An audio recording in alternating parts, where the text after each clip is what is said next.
listeners to the show will not be surprised by the next player. It's Willie Lampkin.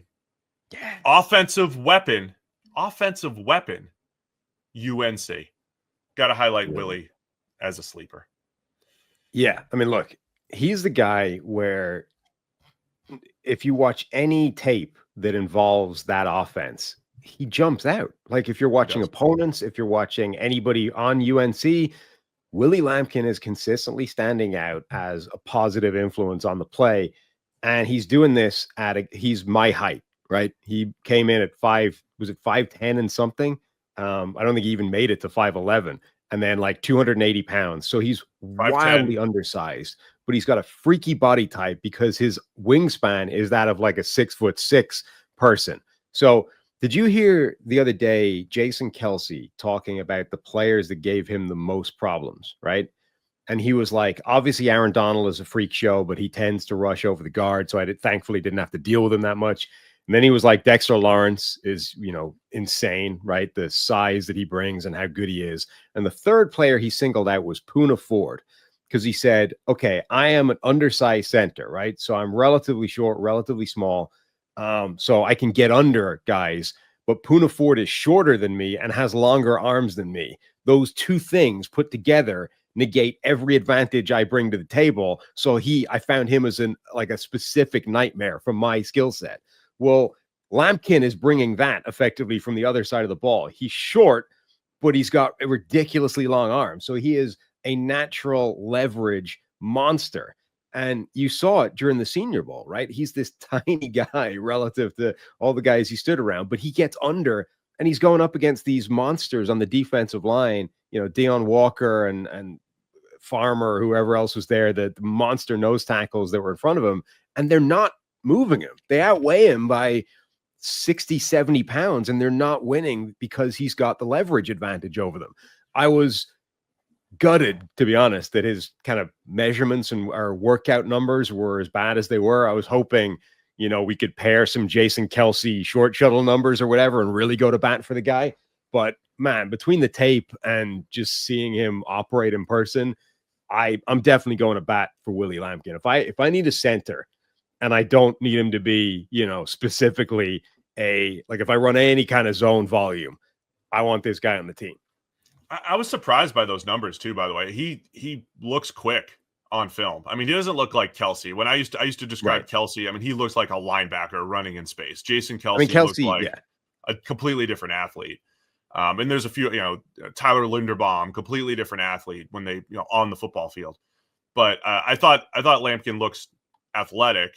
And I've mentioned before, when you're watching Omarion Hampton, just run after run after run, and it's like, man, the right guard is making his block almost every single time. Whether he's a part of a double team, creating movement, whether it's one-on-one, the pad level thing is real.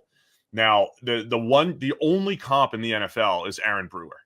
The only comp that you can even come up with that is not even sniffing 300 pounds that is playing in the NFL is Aaron Brewer, who's 6'1", 274, and has played center for the Titans, the Dolphins, and played it at a reasonable level, certainly relative to expectations. But even that's 2 inches. He's got 2 inches on Willie. So the height is still different, right? He's in his own world.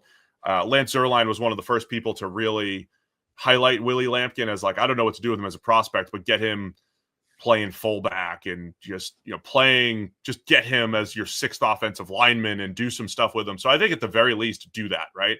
I would love to see Willie Lampkin come in as a center, and he could be the undersized center like Aaron Brewer and move him around, put him at fullback, because he makes blocks well on the move, and he makes blocks well at the point of attack where he has that leverage advantage. And I would give him those opportunities. And then when he gets drafted, hopefully he gets drafted. He might go undrafted. If he gets drafted, we get the picture of you and him, and we'll put it on the show on draft night. All right, that's enough of that, Steve. Over 50% of the people listening to this are not subscribed right now. So click that button, and then we can get back to whatever it is Steve's telling you about. Yeah, I would love to see him. As I said, I didn't expect him to test like Kelce, but his short shuttle time was like half a second slower than Kelce's. I was expecting him to be closer to Kelce than some of the centers that weigh like 310 pounds, for example. So I was bummed that his sort of workout numbers were not even that they weren't amazing, but that they weren't particularly good. If he'd had good workout numbers, I would have been really happy, like completely going to bat for him and saying, stop this like fullback nonsense. Bring him in. He's shown you he can play center at a high level. Let him cook, right? There's a play in the Senior Bowl practices, the kind of full team sessions, where the defensive line runs a stunt and David Walker is coming across the middle into the gap. And Lampkin, he's turned to the right and then identifies it coming from the left, comes across, and they meet. And it's like low leverage versus low leverage. And Lampkin wins. Like he's outsized effectively. And David Walker is a leverage monster. He's the Brandon Graham comp that everyone keeps giving you from Central Arkansas. And Lampkin stoned him. Like, I think that guy can start in the NFL as a center. The one other thing I just wanted to highlight from the Senior Bowl, and just the massive disadvantage that offensive linemen are at. We've talked a lot about the Josh Connerly play where Mike Green leveled him, and a few other guys got pancaked, bull rushed, whatever. And it is so difficult for the left tackle to move to the right side. Now they're in training. They've spent a few weeks training for the draft and probably training both sides, but they're just not naturally used to going from left tackle to right tackle. One of the things I saw with Lampkin, he's training to play center. It's a new position for him. So he had one rep where he snaps the ball. He's a little late to shoot his hands, and he gets beaten by Deion Walker, the 6'7", 340-pounder. But the next rep, he fixed it. And he locked up Walker, a guy that is outweighing him by about 50 or 60 pounds or whatever it is, right?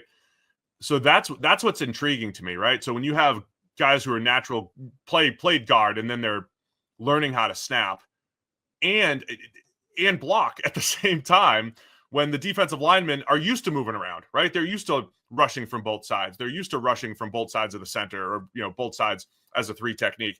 The offensive linemen are not. So from a Senior Bowl perspective, Willie Lampkin held his own. And then when you adjust for, the new position, maybe I'm just making excuses for a guy that I like, but it is real because you could see it in action. He just snaps the ball, late to shoot his hands. He loses, makes the adjustment the next play, and he's locking up dudes, winning the leverage battle again. So I'm going to bat for Willie Lampkin. And I do believe at worst, goal line fullback.